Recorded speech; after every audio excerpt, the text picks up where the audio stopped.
Bonjour à tous. Près de 3900 délégués forces ouvrières réunis à Dijon.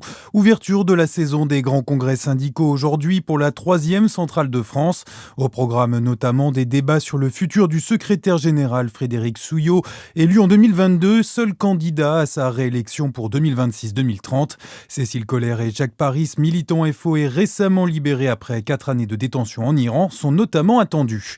À Besançon, un parachutiste dans un état grave. Selon France 3, il souffre de multiples traumatismes après une mauvaise réception samedi après-midi sur la piste de l'aérodrome de la Vèze. Il s'agit d'un homme de 36 ans. Cet accident mortel ce week-end aux Rousses. Un homme de 60 ans est décédé au volant de son véhicule, seul impliqué dans le sinistre. Selon la gendarmerie, il s'agit d'une sortie de route qui pourrait être liée à une vitesse excessive. Un incendie dans l'usine Michelin à Blanzy, en Saône-et-Loire. Les pompiers ont été appelés hier vers 13h. Le feu proviendrait d'une surchauffe du noir de carbone, poudre industrielle très inflammable utilisée dans la fabrication des pneus.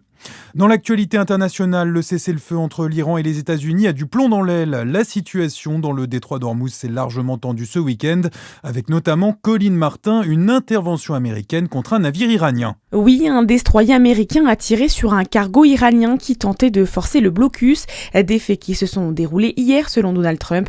Le président américain affirme que les États-Unis ont pris le contrôle du navire. Téhéran, de son côté, a réagi et a promis de riposter bientôt. Les Iraniens accusent les États-Unis d'avoir violé le cessez-le-feu.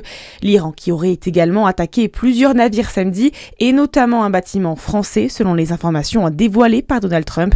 L'entreprise française de transport maritime CMA-CGM a confirmé les faits et a évoqué des tirs de semonces. L'équipage, lui, est sain et sauf. Et dans ce contexte, des négociations devaient débuter aujourd'hui au Pakistan, 2 jours avant la fin du cessez-le-feu. Une délégation américaine est attendue sur place, mais les Iraniens, eux, ont annoncé qu'ils ne se rendraient pas à Islamabad. Plusieurs médias iraniens ont avancé qu'une levée du blocus naval américain dans le détroit d'Ormuz serait une condition préalable à ces pourparlers.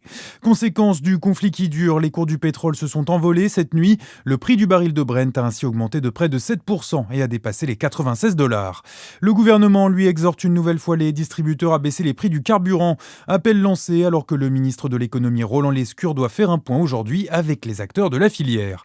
Les sports locaux pour finir en basket, l'élite 2, on note le succès de Chalon-sur-Saône face à Bourg-en-Bresse samedi 100-84 et de la J à Dijon vendredi contre Boulazac 103-85. Et puis dans les salles encore, mais en handball, défaite des joueuses de Besançon en première division féminine samedi, 29-21 en Alsace contre le SAT.